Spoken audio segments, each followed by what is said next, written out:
আসসালামু আলাইকুম।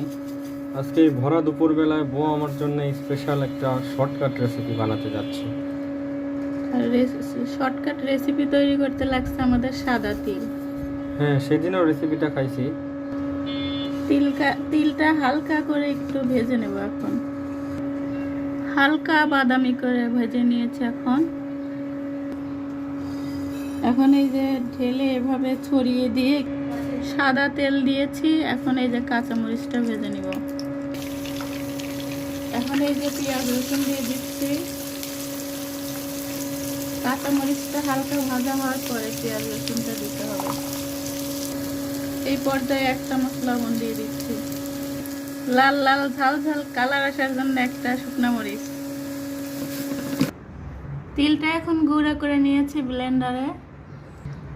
এর মধ্যে এখন এই যে ভাজা পেঁয়াজ মরিচ রসুন দিয়ে দিচ্ছি।